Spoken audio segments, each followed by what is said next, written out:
Welcome to Cosmic Comics, Games and Collectibles, your zen of geekism. We carry comics old and new, magazines, toys, games like Pokemon, Magic, D&D. Want Godzilla, Ultraman, Star Trek, Ninja Turtles, Funko Pops? You'll find it all here. Shop our Cosmic Sound Room and pick up a record or two. Enjoy our Comic Coffee Lounge with a cup of Sasquatch coffee or a delicious menu item while geeking out over a super cool movie on our big screen. Come by and say hello to Maui. Cosmic Comic, Games and Collectibles. Superman loves us, and so will you.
And good evening, everybody. I am RJ Carter, Senior Managing Editor here at CriticalBlast.com. And tonight it's September. It's past Labor Day. It is time to go back to school.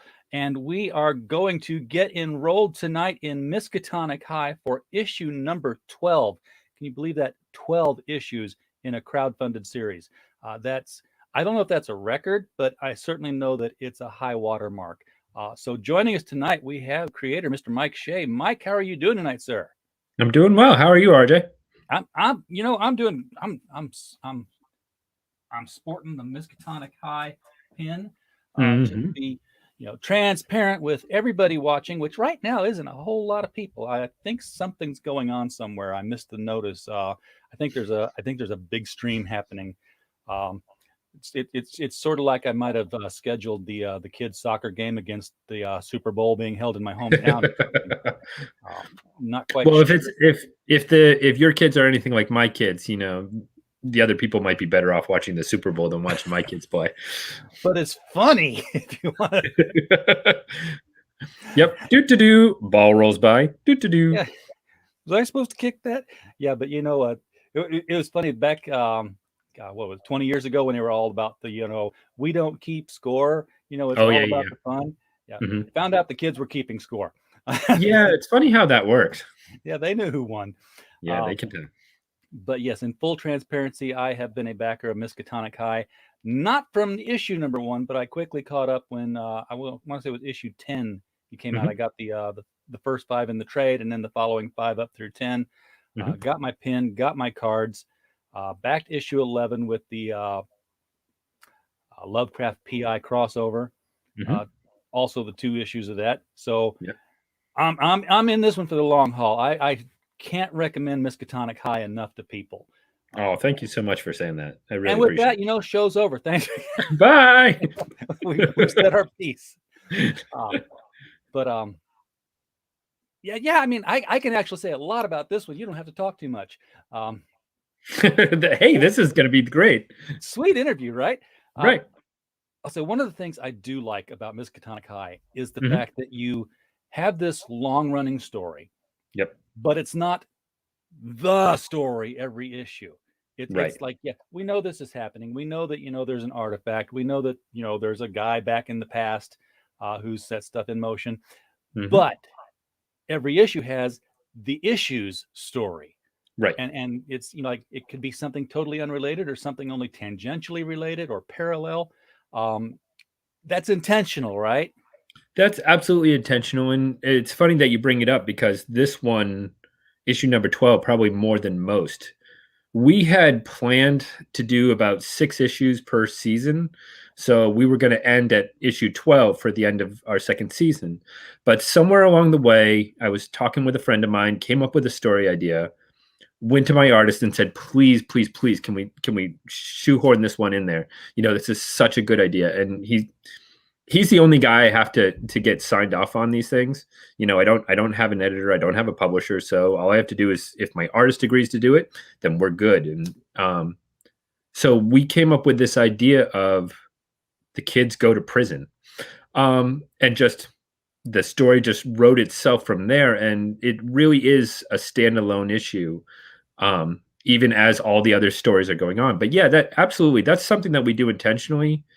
Especially with doing a crowd-funded comic, we know that people are coming and going. People miss, miss a certain one or whatever it is, or they come in and the last thing they want to do is drop, $75, whatever it is, to get all of the back issues.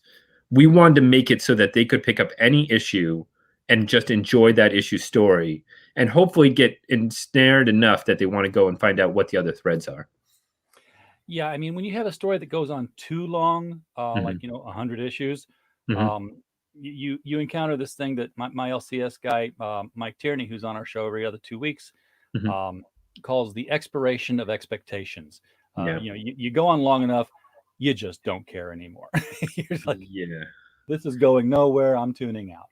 Well, and it's one or the other. It's like either you're hardcore into it and you're there for the long haul and you'll go until it finally ends, or it is that thing. And I've seen it myself. I read Cerberus a long time ago and Bone for a while, and a lot of those stories. What happened though was the creator got so wrapped up in his story that he wasn't able to continue to be open to new readers coming in. I don't know if you've noticed that, but some long-standing stories are like that, where the creator doesn't write it as though a new person is coming in. They're writing it solely for themselves or their long-term fans. Whereas others, when I was reading comics, every day, really coming up, reading Marvel back in the 80s, it was drilled into those writers. Every issue could be somebody's first issue, and you had to write it that way, even as you have these ongoing stories. Chris Claremont wrote X-Men for 15 years, but he still wrote it so that anybody could come on in any given issue. Sure. That was the thing with the DC or the Marvel books, is Mhm. that it didn't matter if it was part 2 of a story. Right. If you opened it up, you didn't need a wall of text on the inside cover. You just saw, like Spider-Man's being held down in a puddle by Doc Ock, and there's bags of money all over the place. Right. I know what's going on. I'm here. This is where the Right. last issue ended. Let's roll. Right. Well, and one of the things that we do is we also wanted to make that wall of text more interesting for people. Like, I've read comics enough to know that a lot of people get to that inside front cover where it says previously in Miskatonic High, whatever, they don't want to read a wall of text. And we didn't want to do it. Don't tell them. Hold on. Okay. Because I have, a drawer full of comics over here. I'm glad you have them handy because mine are in the other room. And among the many, here. Oh, can't grab that random issue. That's actually the trade paperback. It doesn't do it because it is the start. Right. Random issue number 7. Yep, number 7. That's a good one. So yeah. So if you open the cover and you get a wall of text that tells you what happened, right? Not here. Right. So normally not here. What we do is we have our characters actually address the audience and sort of fill them in on what happened before, but it's also from their perspective. So it's not exactly completely 100% truthful of what you're getting. You're getting it through a skewed lens. And so it's a lot of fun. And what we've done is started to use it as have the characters actually talk and then say, "Oh, I got to run because I got to go do this thing," which is immediately where the story starts. So we like to have fun with them. The thing that happened was when we decided to do this comic, my artist Ryan, who's my partner on the comic, said, "Look, no politics, nothing too serious in this. We want to put out a fun comic that people are going to enjoy for 20 minutes, half an hour, whatever it is, and just make them forget the rest of the things that happened during their day and just have them come away with an enjoyable experience. And if we do that, then we did our jobs right." Yeah, you don't want people to go on about Simon's toxic masculinity. Or, yeah, he is very toxically. although the ghost has the ghost deserves it, but right, but that's the thing. So that's the fun part about writing characters. So in our series, we have a ghost, and he's a foul-mouthed ghost, and he says inappropriate things, and he ogles girls, and he does all the things that teenage boys do the same thing. Right. He's a teenage boy. And when we were first doing it, I sent a couple issues to some friends of mine and said, "Hey, what do you think?" And I got a note back from him saying, "I don't know about this. I don't know that these characters should be doing this. I don't know that these boys should be doing it." And so it really gave me a moment of pause, and I took it to Ryan because, again, Ryan's my partner on this, and I trust him implicitly. If he says do this, then I know that that's something we should do. And if he says let's not do this, then I know let's not do this. And one of the things that he said to me was, "Mike, you can't write afraid. You can't write afraid that people are going to take it the wrong way, or that they're going to be these things. The thing that's going to set us apart is our teenage characters are teenagers. They're going to make mistakes. They're going to do the wrong things, sometimes for the wrong reasons. They're going to steal things because they want to steal things. They're going to beat up on people because they're angry at something, all of these things. And if you allow these characters to be real and have flaws, their arc as characters becomes that much more interesting, rather than, hey, I'm a perfect character and it's perfectly flat. They have no room for growth. And so we decided, okay, look, we're going to have warts with these characters. We're going to have flaws. They're going to say terrible things. But the thing about it is they're also going to have growth, and they're going to have opportunities where you see different perspectives. And Anton, who's our ghost, we get more feedback about him than almost anybody else, because people are interested in who he is and how he changes almost every time we see him. Yeah, and we call him a ghost, but Anton's not really a ghost because he didn't really die. Right. Well, he did, but he didn't. He did, but didn't. But it's like, that first issue, and we're 12 issues in. I don't think we're spoiling anything by telling what happens in the first issue. To get spoilers. Yep. Okay, yeah, you're spoiler good. Alert. Go buy the book. You'll want to read this. But the whole crew gets pulled back in time because they're cleaning a house, part of a community project that they're enrolled in at school. Right. And when they get thrown back into normal time, one of them's missing, but he never existed. So they don't remember him. Right. But he's there because he's a ghost. He just came back. I've got no body. Why? Because now the timeline's been shifted somehow because of something you did. You don't exist. Right. Exactly. And what's happening.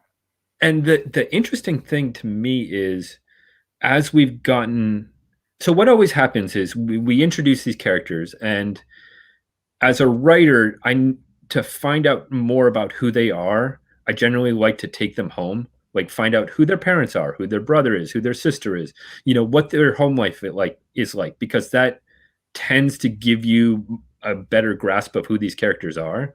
Like, oh, okay, this is the rich girl, or this is the rich boy. Okay, so what's his home life like? Oh, this kid, his mom had a sewing room, and always joked that if she hadn't had a kid, she would have a sewing room. And so when Anton stopped existing, he went back to his house, and he had never existed, and his mom had her sewing room and never had a son.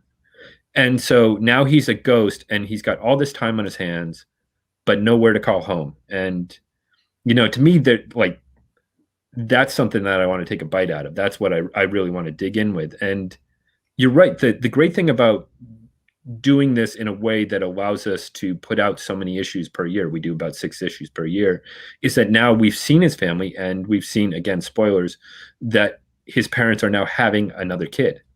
And is it him? Is it a brother or sister that he would have had, and what does it mean? So that's one of the things that we're exploring. It's one of the things we're thinking up for, future story ideas. So yeah, it's a lot of fun. You have these continuing threads throughout the series, but at the same time, in each individual issue is an individual story. In this case, it's about Simon going to prison. Now, do you have a story arc in mind that brings Anton back to the physical world, or is this like I like him as a character like this? Maybe we'll think of it someday. No, actually, we are at work on a story arc where he's going to try to come back to life. That he makes friends with a certain someone, and certain someone has her own reasons for helping him out to try and do this. Okay. Mhm. So this certain someone can see him, and there's only one person in the book who can see him right now, who's one of the teenagers. Right, and yeah, so eventually that changes, and more people can see him, and one person in particular who can see him, she's got her own things going on. Very cool. Mhm. I do have the campaign pulled up here, and my gosh, $18,377, and you only had a $300 goal. Yeah, I know that was a silly goal. That was just a put me on Kickstarter goal. But yeah. Really, what it is our first Kickstarter, we set our goal at $300 because at that point we knew we were going to make the comic no matter how much money we lost, and so we said, okay, we'll put up a modest goal of $300, and it's been such a good luck charm to us at this point that we're always going to start with our goal for $300. yeah, and I bring you guys up on a lot of the streams we do when I talk about people who want to do an ongoing series. Mm-hmm. Specifically because you meet this every 3-month deadline sort of thing. Right. And the way that you did that was you had 5 issues in the can before you kickstarted the first one. So you had so that helped us out through the first year or so. Having already a sort of a buffer in the can so that we could just say, okay, well, we're due number 2 because we already have the art done for that, and we can do number 3 after that in 2 months because we already have the art done for that. But we've ended up being so successful that it's allowed us to free up Ryan's time that he can work pretty much full time on the comic, which now allows us to do that because I am not the first writer to tell you this, and all writers should tell you this, is the artist's job is a lot more intense and a lot more time involved. And so, it's great that we've been able to free up his time because he can work on the comic. And so, yeah, it takes him about 2 months to finish the art on a comic, and then I letter it, and we're good to go. Yeah, and if you're Stan Lee, the writer, it only took you 10 minutes to write the thing. Okay, Ryan, Simon in prison, go. Yeah, exactly. Now, when you say the kids go to prison, this issue, and they do go to prison. Yep. They're not arrested to go to prison. No. They go, hey, let's go visit the prison. Our thing was we needed to have our kids sort of go around the community to various places that were haunted and things like that. And so what we came up with was the idea that they're part of the community service club at Miskatonic High School. And so one of their community service projects is to gather books for the prison library in Dunwich. And so they've gathered all these books and they've decided to deliver them in person. Or Simon's coerced the other members into going and delivering them in person because Simon has ulterior motives. I've had a question about this series too for a while. Okay, shoot. Which one of you is the Chicago Bears fan? I am a New England Patriots fan, and right. I am still in my heart of hearts a little dead inside from the loss to the Chicago Bears in the Super Bowl in the 80s. Yeah, I lost a bet on that Super Bowl because I'm like, no one goes undefeated all the way to the end. The odds are against them. Yeah. And I was in college then, but yeah, Refrigerator Perry. Perry, yep. Is the principal at Miskatonic High. Right. So we were trying to come up, I forget which issue. I think it was the third one. We needed a the principal or whoever who was going to discipline the kids. And in my high school experience, it was always the vice president principal was in charge of discipline, and the vice principals were always former PE teachers, gym teachers. And so we wanted to give him a nickname, and somewhere along the way said, okay, let's call him the fridge. And then the moment that we had that, it was like, okay, well, he's the refrigerator Perry. Yeah. So, yep. And so I said, hey, look, here's a reference image for refrigerator Perry. From now on, whenever you draw the vice principal, please draw him this way. Does he know? I think so. Yeah. He gets that one. The hard part was I forget which issue I sent him. I sent him something and asked him to draw a hockey, and he's in the Philippines, so they don't have a whole lot of hockey there. So he had to do a lot of research. Whenever I ask him to draw hockey, he has to do a lot of research, and so we've decided to make hockey a major part of season 3. Right, but Yep. But what I meant was, does the fridge know? Oh, does the fridge know that he was on the Chicago Bears and a Super Bowl winning team? No, I don't believe our fridge does know that. It's, the Miskatonic High universe is like an alternate universe. So our refrigerator Perry probably made some poor life choices in his life and ended up in Miskatonic High rather than on the Super Bowl team. I want to say it was the year after. Mm-hmm. Do you remember the NFL strike? Yeah. Yeah. So there was a radio disc jockey in Chicago, mm-hmm. and he was on a corner. He was a morning guy. Mm-hmm. And he said, we're doing the show here during the NFL strike. They were collecting food for the fridge. Oh, and nice. It was, dig under your seat, see if there's any French fries under there. It was just like, just crap food. Right. Well, the nice thing is, he's a refrigerator, so you can have perishable food as opposed to, like non-perishable food for non-refrigerators. Absolutely. Mm-hmm. So going to prison here, mm-hmm. Simon being the politician of the group, this could be prescient. Because he's the class president, and I don't think he quite got there by legitimacy. No, he did not. But to be fair, he was a little possessed at the time. But that is a thread that will be coming back as well. So a little bit of it comes back in this issue because we sort of, I don't know where we decided this, but basically decided that Miskatonic High would be like kind of a microcosm. And so if you have politicians, in high school, you're also going to need the journalists who are hounding them. And so we have introduced our journalist, who is Richard. Everybody calls him Ricky, which he hates. And so he is tracking down the lead of this election that doesn't seem quite right. So, yeah. But every trade, we do a little short story.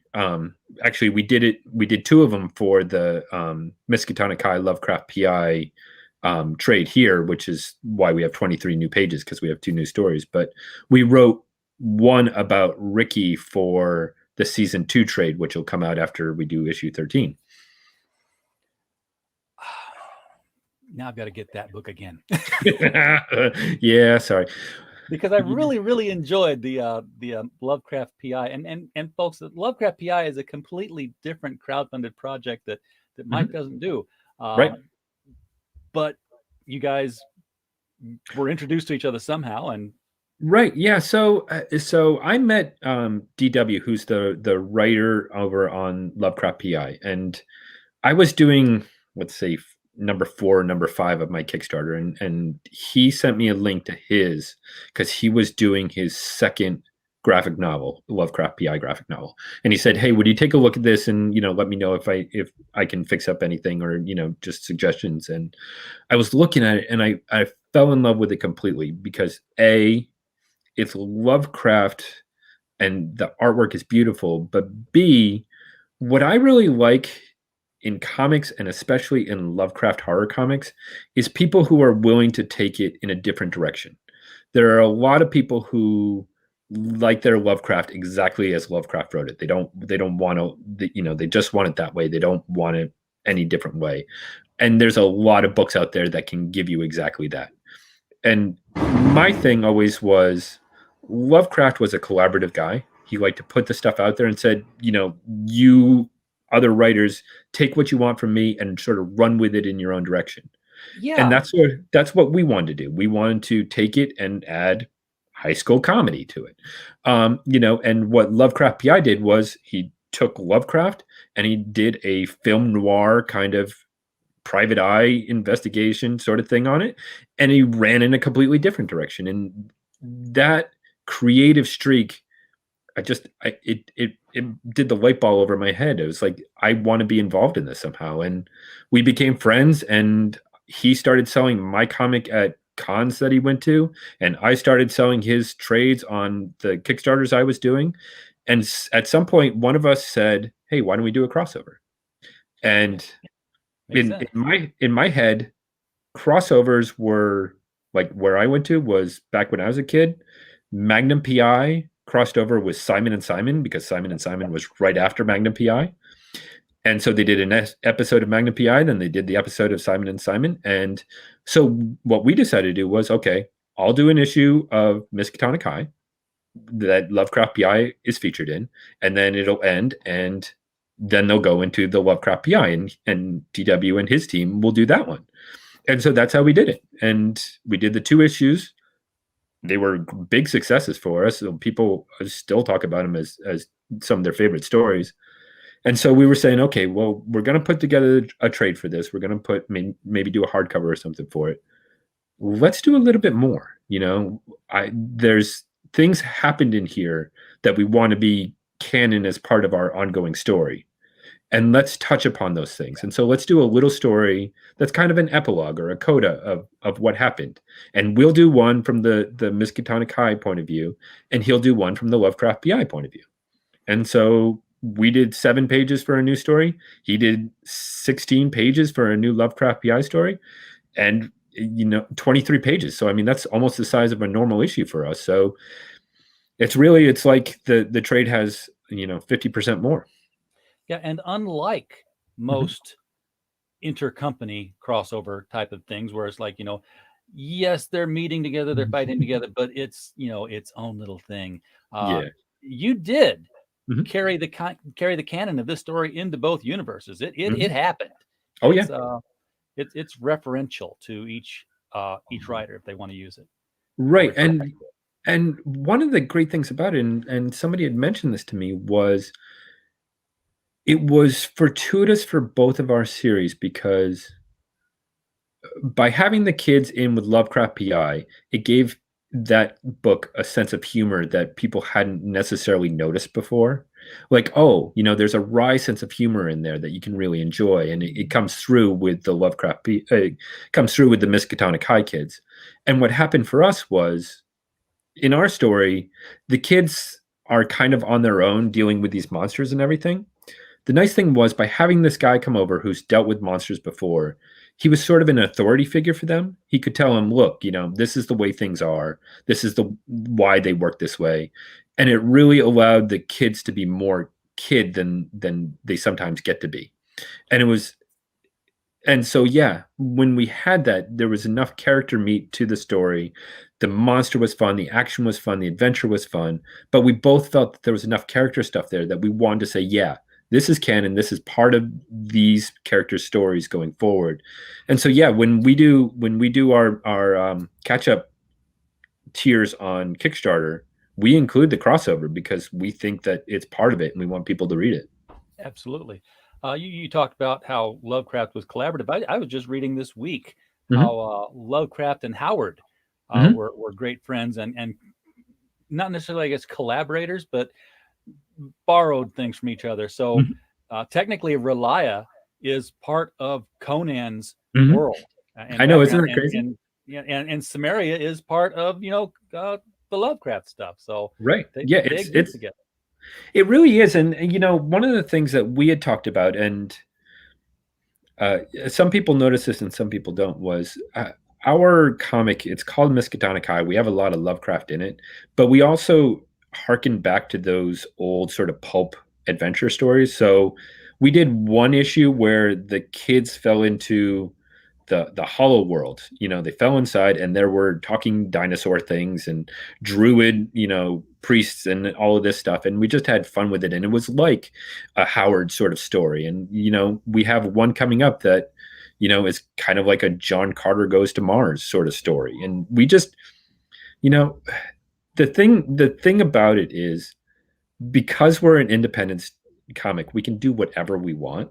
Yeah. And so it would be terrible if we didn't. So we just do whatever we want. And one of the things that we want to do is Ryan came up and said, look, I want to do something kind of different, sort of a little away from the Lovecraft stuff. And we sort of both decided, yeah, let's do a science fiction stories where the kids go to Mars, but it's not our Mars. It's more like a John Carter Mars. Yeah. Yeah, because again, same stuff. There were monsters involved. Right. There was this whole John Carter didn't get in a spaceship. He did astral projection into a body. Right. And self-actualized the body. That was heady stuff. It really was for 1918. It's still kind of heady stuff, Yeah, it's like whoa. So that'll be very, very cool. I had a thought, and now I can't remember what it was. Yeah. So while I'm not having that thought, I just want to impress upon the viewers here the success you've been having with fans. I mean, this is I went through and I've charted your growth. Now, I know there's crossover. I know some campaigns you're selling. You got catch up on every tier. Sometimes mustard, but that's dad jokes right out the. But you started out with a $5,000 campaign the first time, and you're up to 18,300 on this one, and you still got 6 days to go. This is definitely an upward trend that has not plateaued as of yet. Right, and not the pink shit, but I gotta. So I don't like tooting my own horn, and I'm not very good at it, so I apologize for this. But somewhere along the way, I stop attributing this sort of success to anything that we're doing. We're just putting out the comic that we want to put out, and what's really happening is our backers keep coming back. They like what they read. They're telling their friends. We're not promoting this to any greater number of people than we were before. This is really word of mouth. I mean, they are doing the hard work of this, of telling people, hey, you need to check this out, or getting a couple issues and giving it to their friend and saying, here, read these. I'm not going to give you mine because I want to keep them, but here, read these. And then their friend comes back and, wants more. And, we get parents who give them to their kids. It's really word of mouth, and the backers are doing the hard work of it. And if they're gonna continue to like what we do, believe me, we're happy to keep giving it to them. Oh yeah, and when their friends say, "Well, where can I get it? Can't find it at the comic shop." They're like, "Well, he'll be doing another crowdfunding in about month and a half, 2 months. Right, watch for it, and then get in on it." Right, and and we always have the ketchup and mustard, tiers, so that they can always get caught up. Now I'm gonna make that joke from now on. Thank you for that. And so we have those ketchup tiers. One of the things that we've found is people don't always want to catch up on everything. So one of the tiers is just, hey, look, you want our trade? You can just get our first trade and read that. And if you like it, come back, and some people do. And, some people only want to read the PDF. And, I certainly get that because shipping costs are incredibly expensive. And, so they just want the PDF. So, yeah. And that PDF for this one, by the way, is only $3. That is one of the craziest, cheapest PDF prices I've seen for a book. But then again, I guess, your books actually are, because you're coming out on such a regular basis, they are floppy sized. Right. Yeah. So we do usually about 24 to 25 pages, which, is kind of like a normal issue. Sometimes we do more, we don't ever do less. But yeah, it's a real floppy. I mean, that's the idea. But yeah, and we wanted to do it. So I follow other people's prices, and I know what people charge because I back a lot of Kickstarter comics. And you have an eldritch being tentacle reaching from the side of your screen and into your view. What yeah, horror are you calling down upon us, Mike? that's my cat, but yes, it's definitely a horror. But yes, but it's we're not going to price our books the way other people price their books. Our thing has always been we want to make it as easy as possible for people to read us. And so if it's $3 PDFs, we're going to do $3 PDFs. If it's, $6, $7 floppies, then that's what we're going to do. I understand why other people charge more, and I understand it completely, and I back a lot of those, and I understand it. But what we want to do is make it as affordable for people to enjoy our book as we can. Yeah, and you've got the crossover epilogue PDF. I'm guessing that's just the extra pages for the crossover book. Right. It's just the 23 pages. So I'm a comic book collector, I'm a comic book reader, and there's few things that I hate more than getting all the comics and then finding out that, there's another 3 pages in the trade, and now I have to buy the trade in order to get those 3 pages. So what we do is, we put that stuff in the trade, but we also make a floppy available to people if they want only those 23 pages. So yeah, we have something called the crossover epilogue, which is a floppy of those 23 pages. If you want just that, if you already have the 2 issues of the crossover and you don't want to, buy the whole trade, even though I got to tell you the trade looks awesome, that's okay. I understand. And so we're going to make the epilogue available for you. So, our job is, we're not trying to make you broke. We're just trying to put out a comic. Yeah, and for $1 more, if you get the PDF, you can have your name in the book. Right. So yeah, I've gone back and forth on that, and I mean maybe you have a better idea on this. Was we wanted to make it available as cheap as we could for the people who wanted it really cheap, and so figured, okay, look, the people who want it really cheap, they don't care one way or another whether their names are in it, but there are people who are proud of being part of this.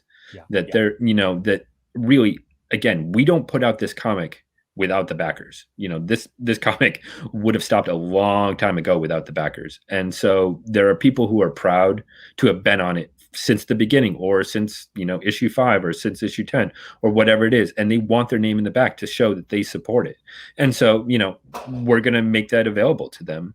I feel bad charging more for it, but it's more so we wanted to charge less for the people who didn't care, who, money is really an issue for them.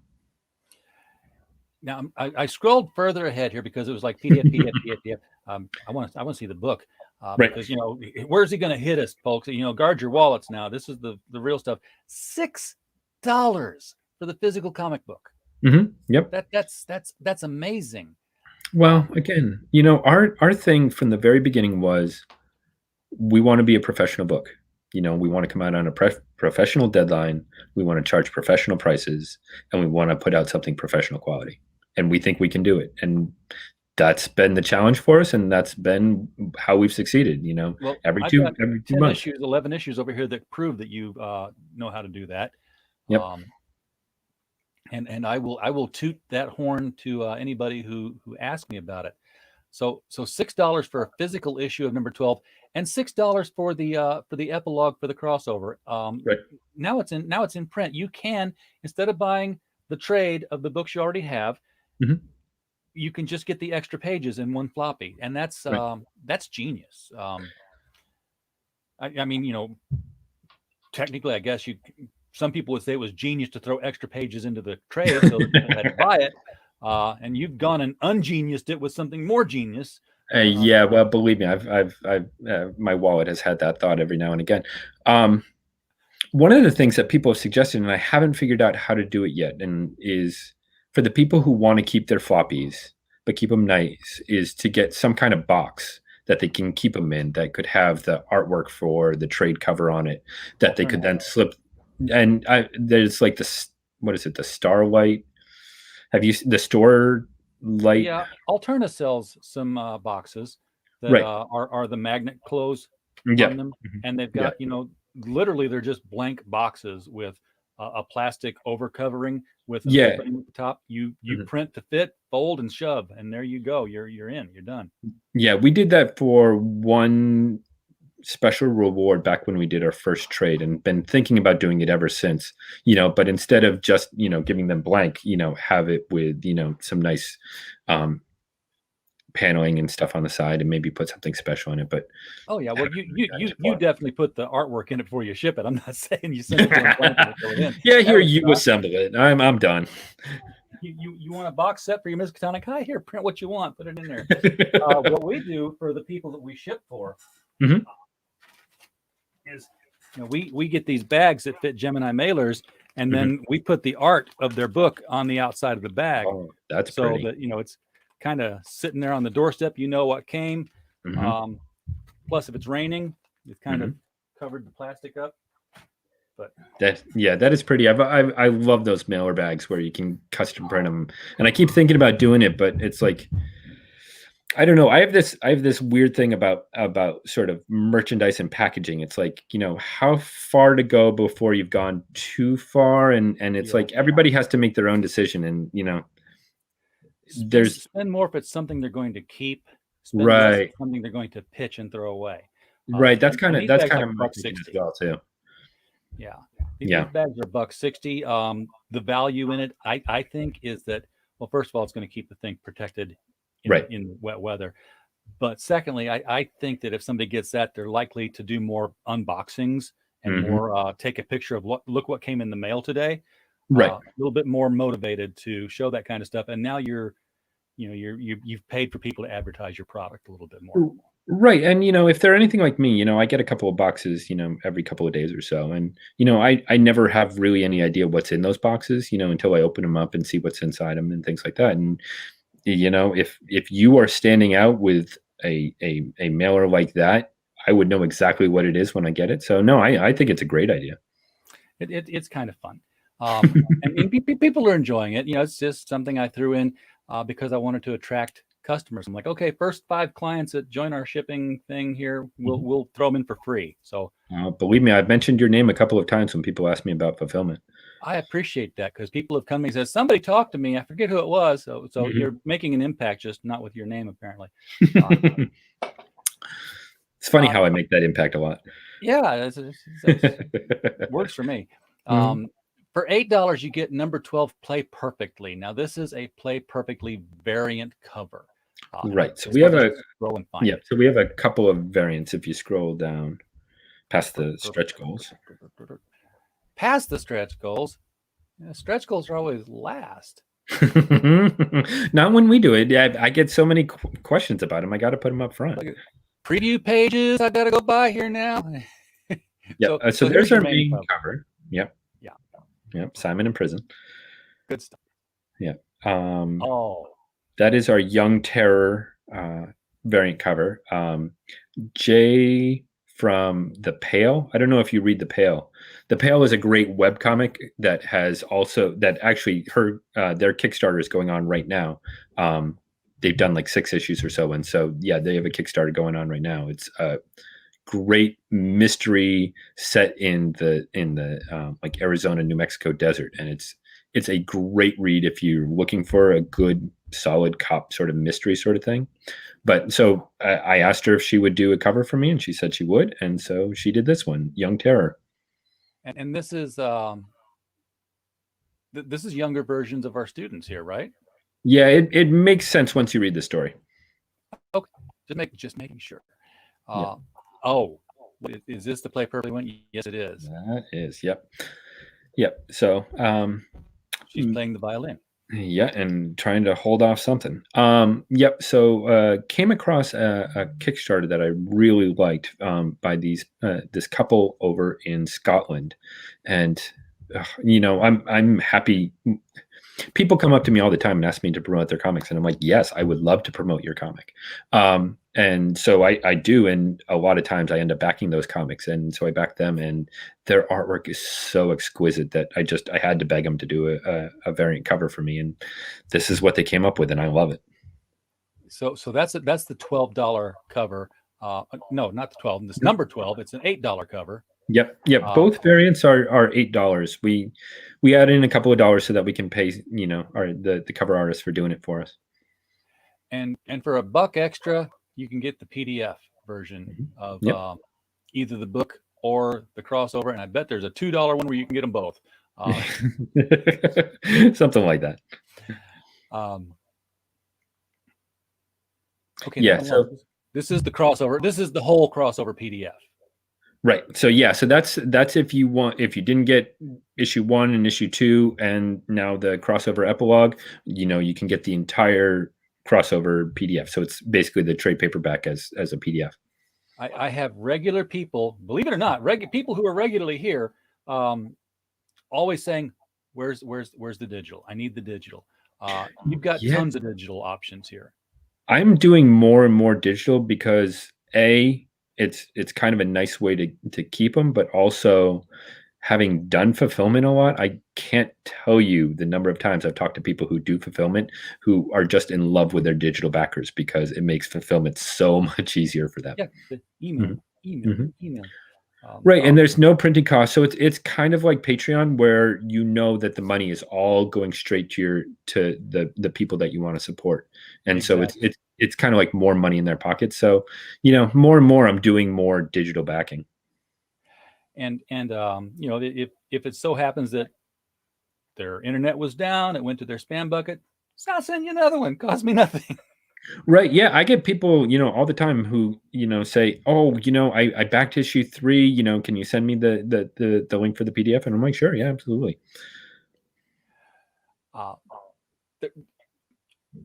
Do you take advantage of the add-on capacity for? Oh, I do. So here's an interesting thing. So right before I did this Kickstarter, I did a one-off. It was a little project that I did with a different artist named Rob Wilkinson, and it was called Lady Lovecraft, and it was just a one-shot. And it was just that issue, and fulfillment was so much easier because it was just that issue, and we didn't have a ton of add-ons, and it was such a breeze to do it. For Miskatonic High, there are so many add-ons, just about anything you could possibly want. If you want another pin, we have that as an add-on. If you want a different pin, we have that as an add-on. If you want trading cards, we have that as an add-on. Basically all the rewards that we've done over the years, I have extras lying around. And so, I'm happy to people who are only just now catching up to give them the opportunity to get them. The reason I say that is because I'm scrolling past a lot of tiers here, Mike. Yeah. So that is a complaint, and I don't know what to do about it. Unfortunately, this is essentially 2 projects that we stuck together.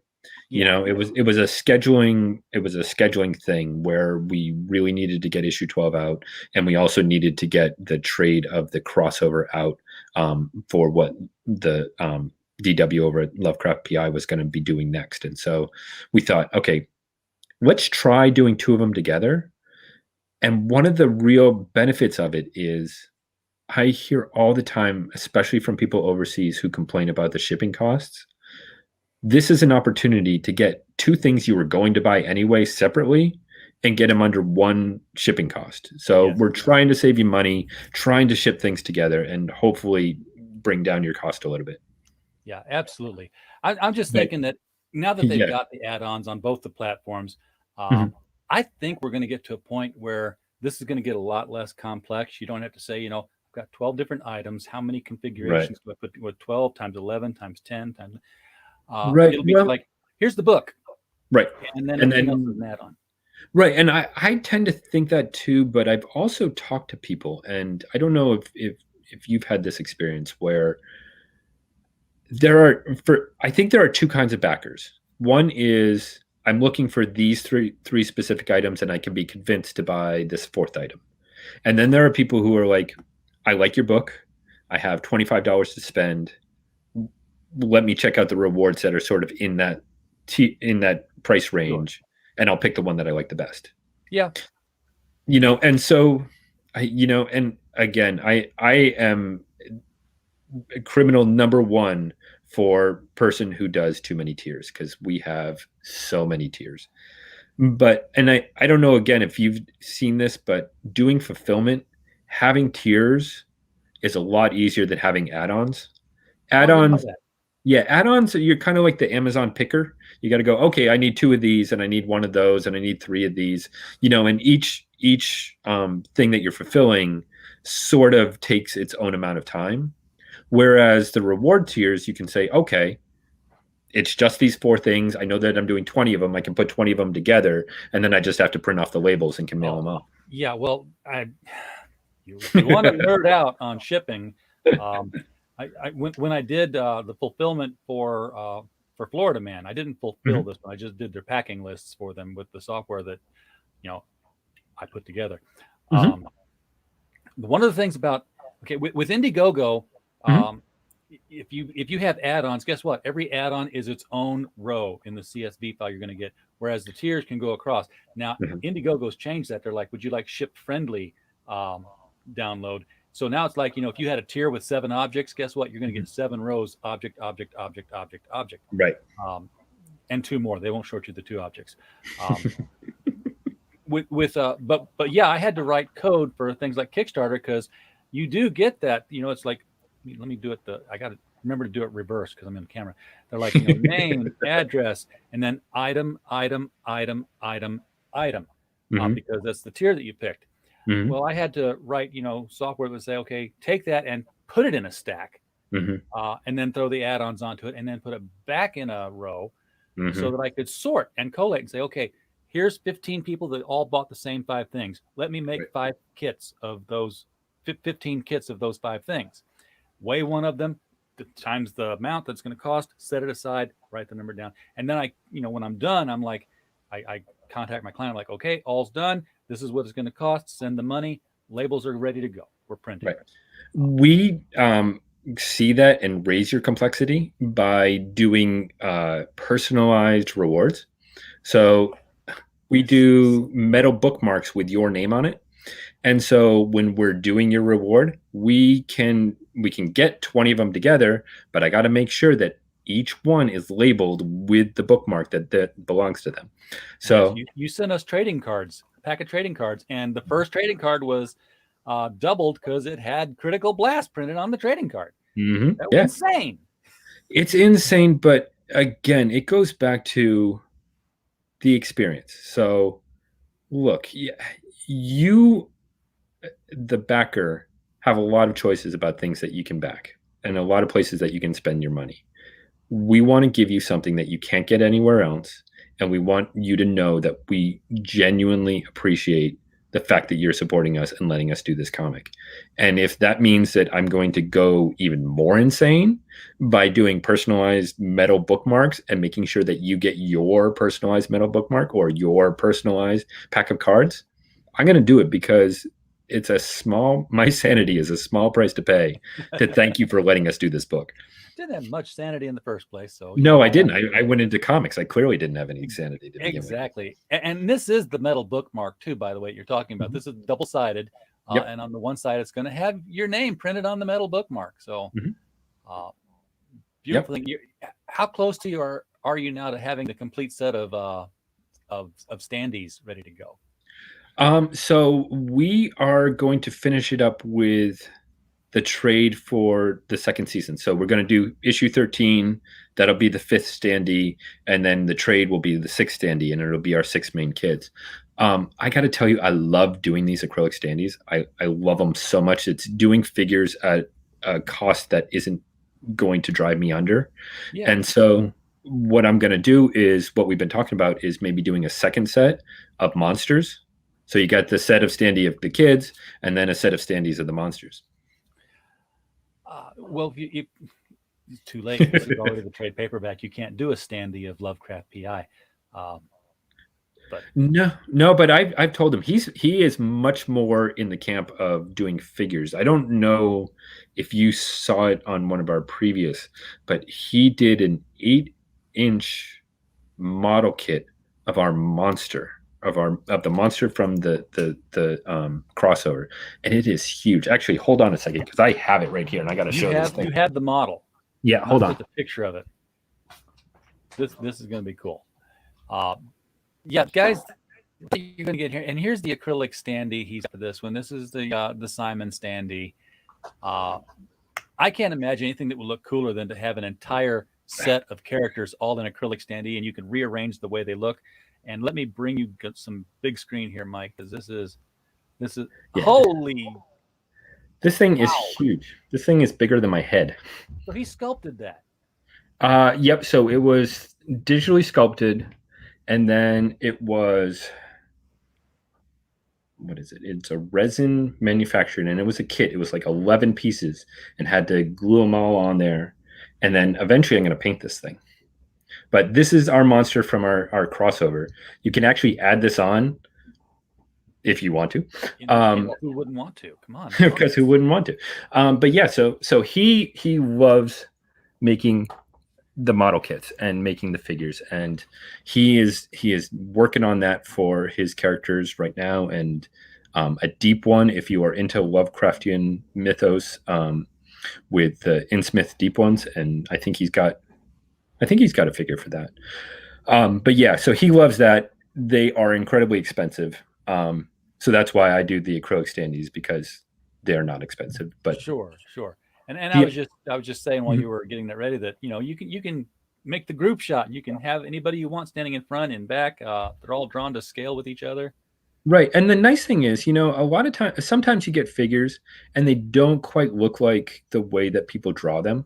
It's like you have, if you get the X-Men, they don't look like Arthur Adams drew the X-Men. They look like somebody sculpted. Yeah. The nice thing about the acrylic standees is these are from Ryan's drawings. So they look like our characters because they are our characters. They were drawn by Ryan, and that's how our characters come to life. Now, I've not had one, so I have to ask, what's on the back side? Is it like plain white where the sticker or whatever it is goes, or is it the same? No, it's a mirror image, so it's the same as the front. We're gonna do one of them who one of our characters. Actually, I shouldn't promise this because I haven't begged Ryan to do it yet. I'm trying to talk him into doing one of our characters has an alternate appearance, and sometimes in our comic.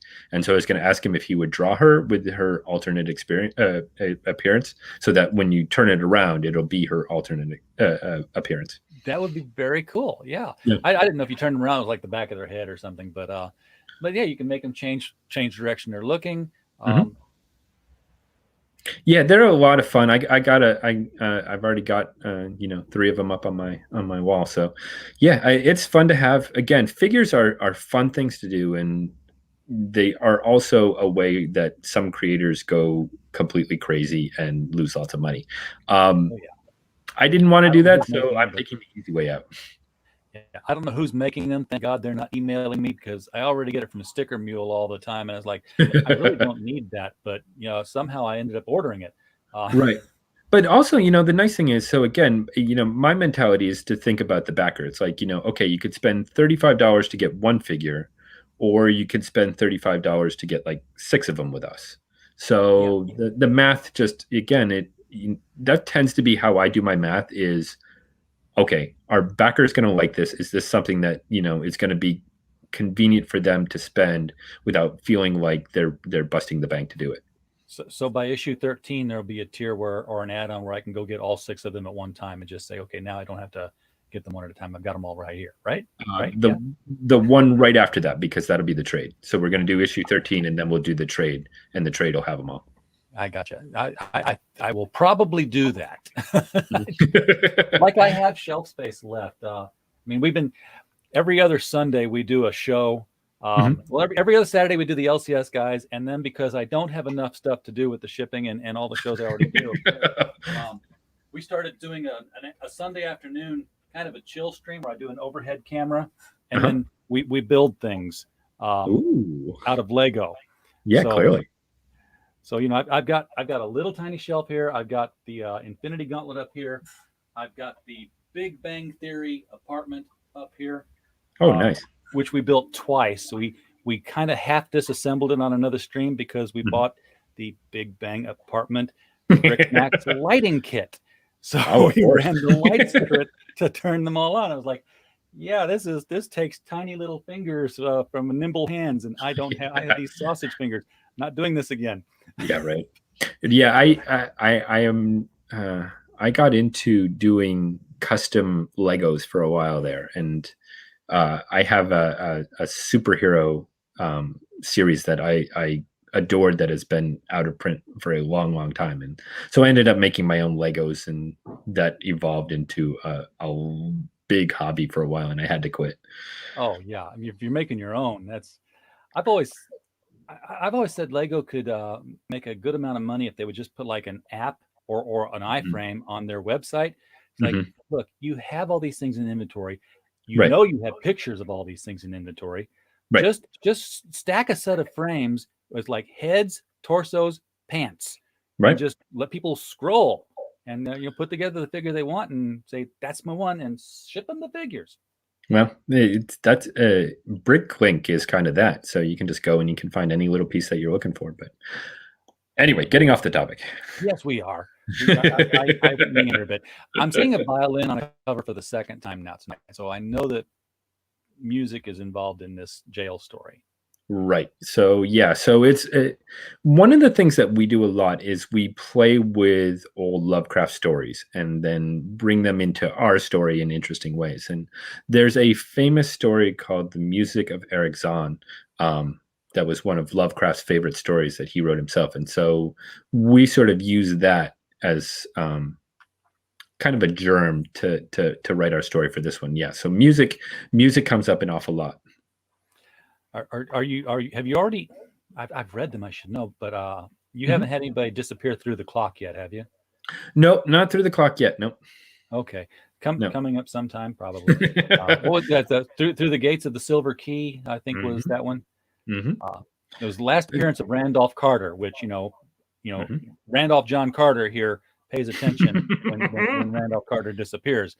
Right. Um, Well, we've already touched on Carter a couple of times. So uh, Carter was the character that went into the whole Dream Quest yes, and the Dreamlands, and so we did issue 10 was all about the Dreamlands, and so we sort of followed one of John Carter's stories for that one. you mean Randolph Carter? Yes, I'm sorry, Randolph Carter. Yeah. Now, according to Alan Moore in his Mhm, backups for League of Extraordinary Gentlemen, mhm. they are related. Well, and I've also read Providence, and man, does he take that in an interesting place. Yeah, absolutely. Mhm. And now I forgot what I was going to say again. But it's there's more tears here than you can really shake a stick at. I want to get to the stretch goals real quick here, Right. because some of them have already been met. Read these pages, folks. Click on the link. It's over in the top of the chat. It's underneath the window. You can't miss it. Get over here and check out these review pages. Here's Anton the Ghost. You can see how he's represented, and how smart ass he is. Right. To not his friends. Um, so what stretch goals have we hit here? I think we're up to past 18,000, so we are working on the one right below this because we do them about every $500. Okay. Oh, they're in descending order. That's helpful. Yep. Sorry. Why did you do that to me, Mike? Okay, stretch Again, goal. I don't have any sanity left, so I don't know why anyone else should.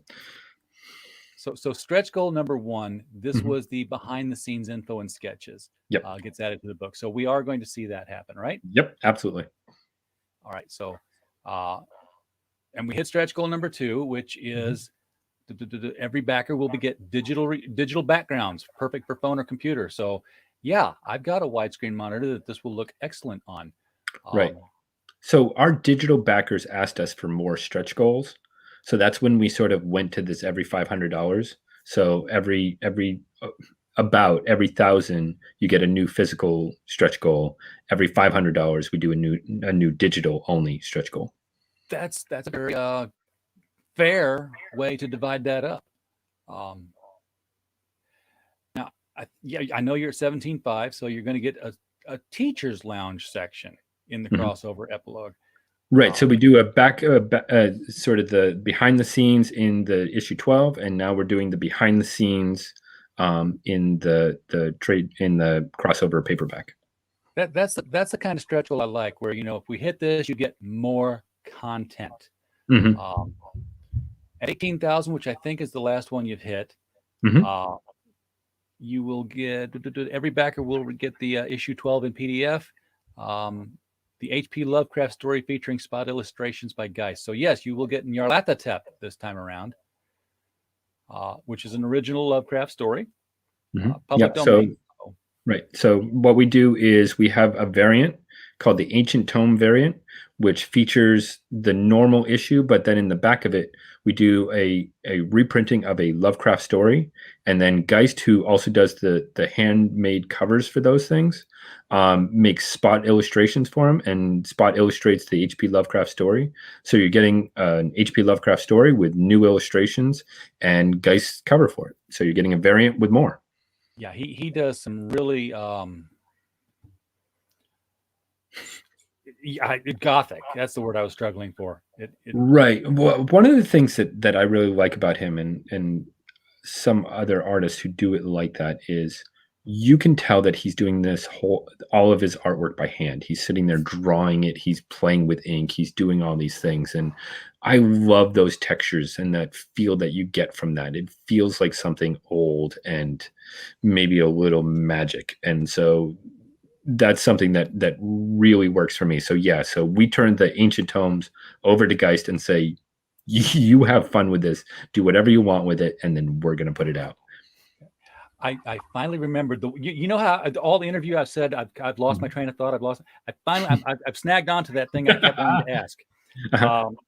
The one thing that I don't know if you can use out of Lovecraft or if you have to use it with a fight, because it kind of got stolen, is Arkham Hospital. Right. So I will tell you this story. We were going to trademark Miskatonic High. We sent it to the trademark office and all of that. And they came back and said that it was too near Miskatonic University, which is trademark by the Arkham game people. Yeah. And said, nope, you cannot have a trademark.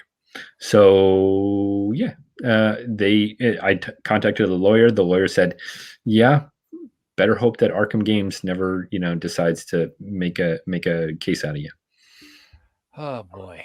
Yep. I mean, your thing isn't anything like their game. Plus, it's a book, not a game. Right. That was our argument. Our argument is also that it's, it's not quite parody, but it is along that line because it's really, I mean, we're making light of the idea of Miskatonic University by saying it's Miskatonic High School. But of course, our story isn't really parody. It's a little bit of a wink.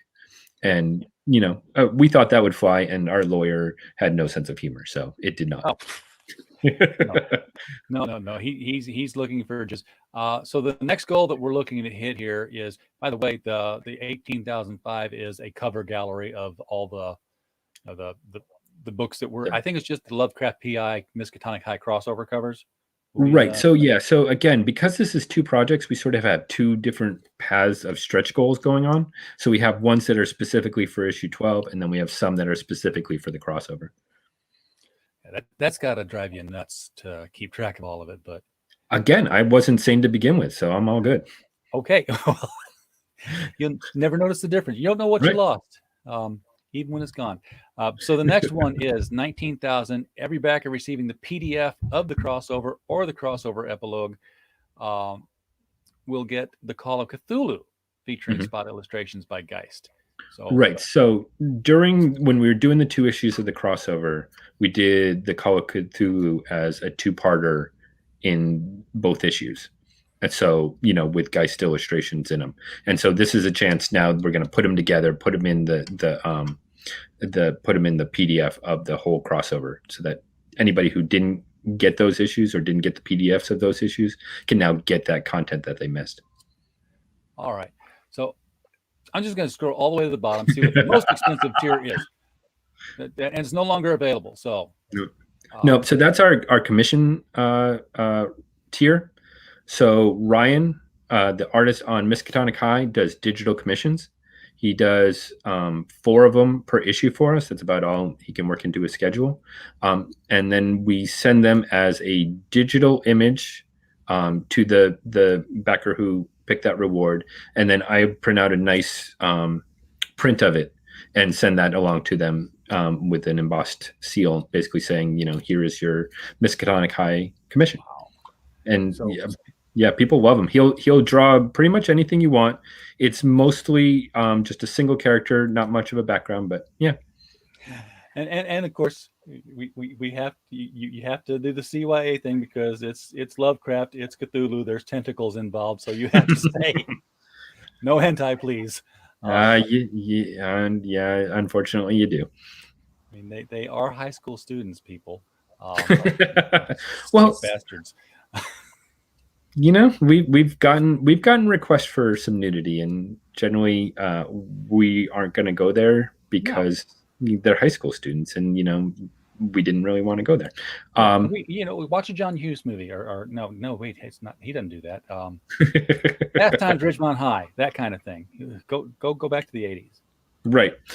And I don't. It's one of those things where once you've been working on a comic for a while or reading a comic for a while, the characters start to become real to you, and it's like, I wouldn't do that to someone that I really knew. Why would I do that to one of the characters? They're your kids. Right, exactly. And in this case, they literally are. Exactly. Yeah. So there's a lot of tiers in here, people. Spend some time here, scroll through it. By all means, whatever you do, pick at least one of them. Throw money at this thing because you will be pleased that you did. Right. And let me say this, because I know it's complicated, because again, we have 2 projects. We have a lot of different rewards that you can go through. We really set this up for our regular backers, so they could find exactly what they were looking for. It's a lot of the same tiers, unfortunately, doubled up. But we do have a number of catch-up tiers. So if you want just the PDFs, you can get just the PDFs. If you want just the print issues, you can get just the print issues. If you want both, you can get both. There's 3 catch-up tiers. You can easily find them, grab them, do that. You can get just the trade if you want. You can just buy issue 12. Again, it's a standalone issue. You can just read it and decide if you like it. You can get I'm a penny pincher. So, when I got in on 10, it has to be really cheap for me to say I'm going to do the catch-up tier, because I had 9 issues to catch up on. Right. Plus probably, and then the crossover after that. So and the crossover after that, I got it all. This being Kickstarter, of course, they don't take your money until the very last day. You got 6 days to go. This is how I handle this, Mike. Hey Siri, remind me in 5 days to go back Miskatonic High number 12.